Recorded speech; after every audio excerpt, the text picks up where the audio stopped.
યુવતી સાથે દુષ્કર્મના કેસ મામલે પોલીસે કેડિલાના એમડી રાજીવ મોદીની અંદાજે 5 કલાક સુધી પૂછપરછ કરી।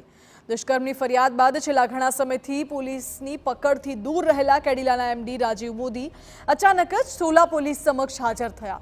સોલા પોલીસ દ્વારા રાજીવ મોદીનું નિવેદન નોંધવામાં આવ્યું।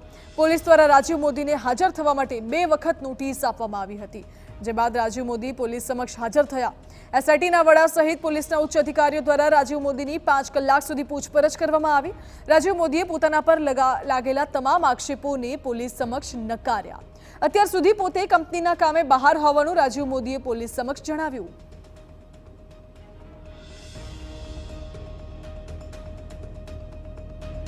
ત્યારે સોલા પોલીસ સ્ટેશનમાં પીઆઈ સોલંકી આ કેસની તપાસ કરી રહ્યા છે અને સવારે 8 વાગ્યાથી રાજીવ મોદીની પૂછપરછ ચાલી રહી છે।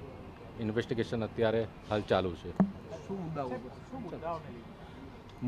મુખ્ય મુદ્દો એ જ છે કે જે ફરિયાદીએ જે પોતાની ફરિયાદમાં જણાવ્યું છે અમારી સમક્ષ, એ તમામ મુદ્દાઓને અમે આવરી લઈને અત્યારે એ મુદ્દાઓ પર અત્યારે પૂછપરછ કરી રહ્યા છીએ રાજીવ મોદીની।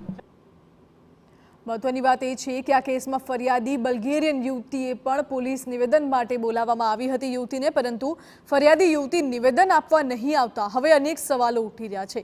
જાણીતી ફાર્મા કંપની કેડિલાના એમડી રાજીવ મોદી સામે બલ્ગેરિયન યુવતીએ દુષ્કર્મની ફરિયાદ નોંધાવ્યા બાદ આ કેસમાં અનેક વળાંકો આવ્યા હતા।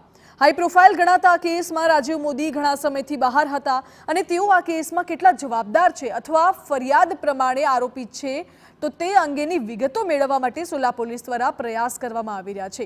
એ પહેલા દુષ્કર્મનો કેસ દાખલ કરનાર બલ્ગેરિયન યુવતી અચાનક ગાયબ થઈ જતા અનેક ચર્ચાઓ વહેતી થઈ હતી। જોકે બલ્ગેરિયન યુવતી તેમના વતન પરત જતી રહી હોવાનો ખુલાસો થયો હતો।